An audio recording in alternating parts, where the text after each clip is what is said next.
Bismillahirrahmanirrahim. Assalamualaikum warahmatullahi wabarakatuh. Alhamdulillahirabbil alamin. Syukur kehadirat Allah Subhanahu wa taala yang telah memberikan kita semua sehat jasmani dan rohani. Shalawat beserta salam kita curahkan kepada Nabi besar kita, Nabi Muhammad sallallahu alaihi wasallam. Semoga kita semua senantiasa mendapatkan syafaatnya di yaumil akhir nanti. Amin ya rabbal alamin.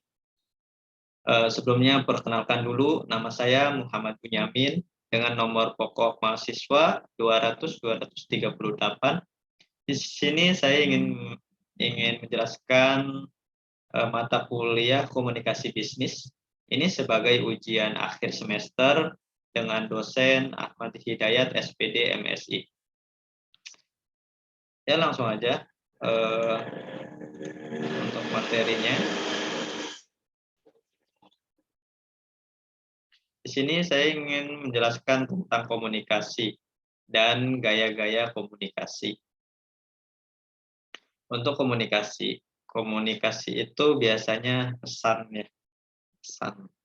Kita komunikasi biasanya dibagi dua sih. Ada lisan sama ada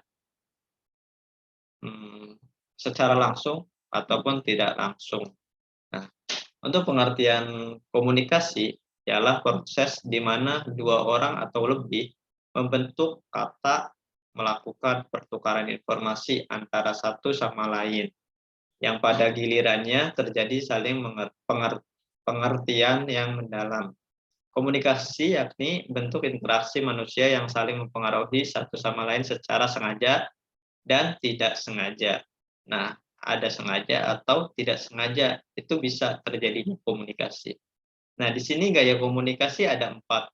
Ada pasif, agresif, dan asertif. Untuk pasif, yaitu komunikasi yang dilakukan cenderung memiliki diam atau mengiyakan, lebih banyak mendengarkan orang lain yang mengekspresikan pendapat atau perasaannya dibandingkan dirinya. Jadi komunikasi pasif itu biasanya selalu iya-iya aja. Biasanya lebih memendam perasaannya, yang harusnya disampaikan itu enggak. Itu komunikasi pasif.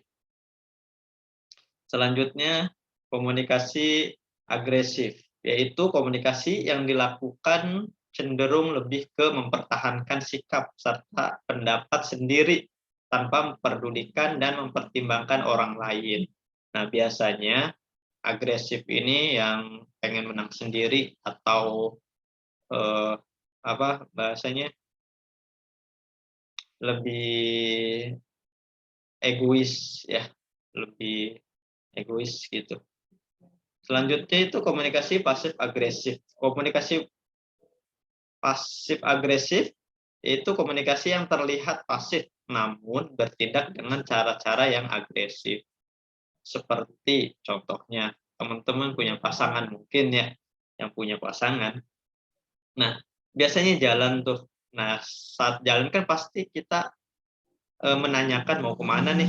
Biasanya sih dilakukan perempuan sih, biasanya perempuan. Laki-laki nanya nih, mau kemana nih? Nah, si perempuan biasanya jawabannya singkat, yaitu terserah. Nah, kata terserah itu terlihat pasif gitu. Namun tindakannya emang benar-benar agresif. Komunikasi dengan gaya pasif agresif itu memiliki kata-kata yang menyenangkan, tapi tindakannya tidak sejalan dengan hal tersebut. Itu kata-kata terserah itu. Yang terakhir itu komunikasi asertif, yaitu komunikasi saat individu secara jelas menyatakan pendapat dan perasaan mereka secara jujur untuk memenuhi kebutuhan dan hak-hak mereka tanpa melanggar hak asasi dan pendapat orang lain.